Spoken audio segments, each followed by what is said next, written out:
Hare Krishna everyone, back to my channel.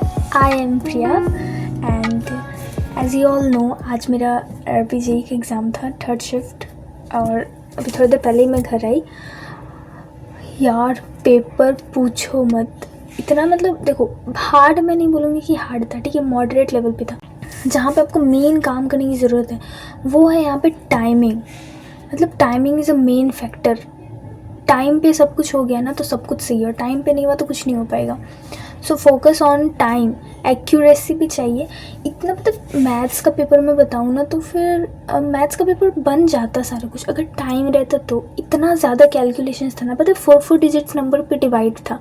4 digits number आपको ऊपर नीचे दोनों डिवाइड करना है, बहुत ही ज़्यादा। और उस कैलकुलेशन के चक्कर में मैंने कितने क्वेश्चन छोड़ दिए कि अरे यार इतना कैलकुलेशन तो अभी हो नहीं पाएगा।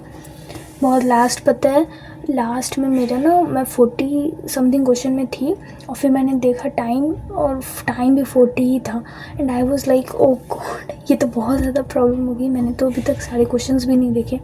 तो फिर मैंने सोचा कि अभी कैलकुलेशन वाला छोड़ते हैं, जो जो आ रहा है पहले वो सारा बना लेते हैं। और उसके बाद लास्ट में मेरे पास सिर्फ और सिर्फ 3 मिनट बचे थे। उस 3 मिनट में मैं क्या ही करती। तो 3 मिनट में मैंने ट्राई किया अगर कुछ याद आ जाए। तो अभी डिस्कस कर लेते हैं क्या क्या क्वेश्चंस आए थे मेरे शिफ्ट में। मुझे जो जो क्वेश्चंस याद है मैं वो बता देती हूँ।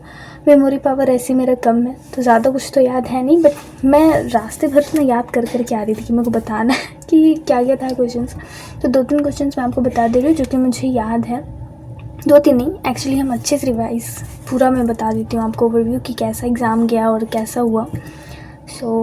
चलो वही देख लेते हैं। टॉपिक्स जो मुझे याद है एग्ज़ाम में मैंने देखे थे वो थे, सबसे पहला इलेक्ट्रोलाइटिक रिफाइनिंग से। एक ही करके चलते हैं। केमिस्ट्री में देखो, केमिस्ट्री में रिएक्शन से ज़्यादा क्वेश्चंस थे। आपको 2 रिएक्शंस दे दिया है और फिर उसमें पूछ रहा है कि आफ्टर रिएक्शन ये जो सॉल्यूशन बनेगा ये होगा एसिडिक होगा, बेसिक होगा, ये न्यूट्रल होगा, या फिर फिज़िक्स में इलेक्ट्रिसिटी से थे। मैथ्स का अगर बात करो ना तो मैथ्स में सबसे ज़्यादा, मतलब मैं बोलूँ अगर जिसने सिंपल इंटरेस्ट और कंपाउंड इंटरेस्ट कर लिया है, और एक मैंस्यूरेशन के सारे फॉर्मूलाज करके जाना, क्यूब का, स्फेयर का, हेमिस्फेयर का। मैंस्यूरेशन हमें बहुत ही ज़्यादा इंपॉर्टेंट है। फिर सिंपल इंटरेस्ट और कंपाउंड इंटरेस्ट। मैथ्स में ज़्यादातर क्वेश्चन इतने ही सबसे आए थे। और एक वो था वोट वाला क्वेश्चन था, मुझे याद है, वैलिड और अनवैलिड वोट का क्वेश्चन था ना। इंटरेस्ट कंपाउंड इंटरेस्ट पे ही मैथ्स ज़्यादा पूछा जा रहा था, फिर मेंस्यूरेशन से ज़्यादा पूछा जा रहा था। और देखो हिस्ट्री से ज़्यादा क्वेश्चंस नहीं आए थे, ठीक है। हिस्ट्री में मुझे 1 या 2 क्वेश्चन ही दिखा, मैंने 2 ही क्वेश्चंस देखे थे अपनी शिफ्ट में, मुझे जहाँ तक याद है। और उसके बाद पॉलिटी में अगर बोलो तो पॉलिटी में एक आया था 2002 अमेंडमेंट। 2002 में जो अमेंडमेंट हुआ था वो किससे रिलेटेड था, ठीक है। तो एक था एजुकेशन में जो चेंज आया था उससे लेकर के, या फिर और भी 3-4 ऑप्शंस थे। और 19 समथिंग ईयर दिया हुआ था, ठीक है। 2002 में जो अमेंडमेंट हुआ था तो उससे मैंने पॉलिटी में क्वेश्चंस आए थे। और क्या आया था, इको से एक भी क्वेश्चन मैंने नहीं देखा, इको से एक भी क्वेश्चन नहीं आया था। और ज्योग्राफी से भी एक भी क्वेश्चन नहीं था।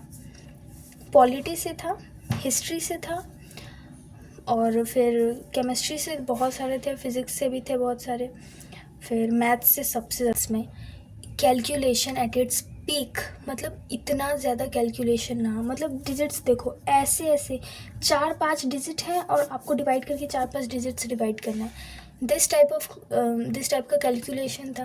तो मैथ्स मुझे थोड़ा सा लेंथी, देखो बन जाएगा, आपको वो आता भी है, but due to calculation time आपके पास बिल्कुल नहीं बचता है। करंट अफेयर्स पता है 2024 का दे रहा था करंट अफेयर्स मुझसे। मैंने 2 क्वेश्चंस देखे जो कि 2024 का पूछा था, दिसंबर 2024 में क्या हुआ है तो इसमें क्या हुआ है।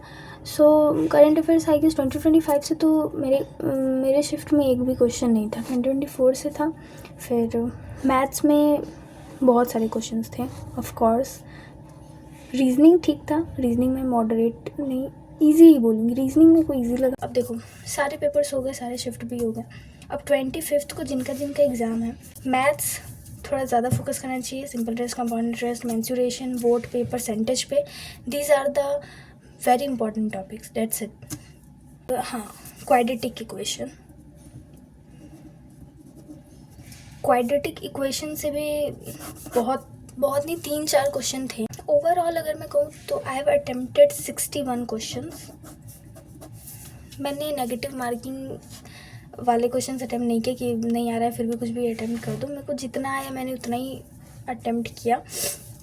मैंने 61 अटेम्प्ट किया। आप भी कमेंट में बताना आपने कितना अटेम्प्ट किया, अगर आपका हो चुका है पेपर, और अगर होने वाला है तो फिर फोकस ऑन दीज टॉपिक्स और करंट अफेयर्स थोड़ा ज़्यादा देख लेना। सो बस यही था कि मैथ्स का पेपर थोड़ा लेंदी था बिकॉज ऑफ द कैलकुलेशन। ऐसा नहीं है कि आपको आएगा नहीं, बन जाएगा, समझ भी आ जाएगा क्या करना है, बट टाइम बहुत ज़्यादा लगेगा। So this is the summary. Hope you like this video and it is helpful for you. If it is helpful then do like and subscribe and best of luck for your exam. अच्छे से prepare करो, maths ज़्यादा अच्छे से कर लेना, और अभी लास्ट टाइम है, बस फॉर्मूलाज रिवाइज कर लो, और all the best for your exam and thanks for watching, bye.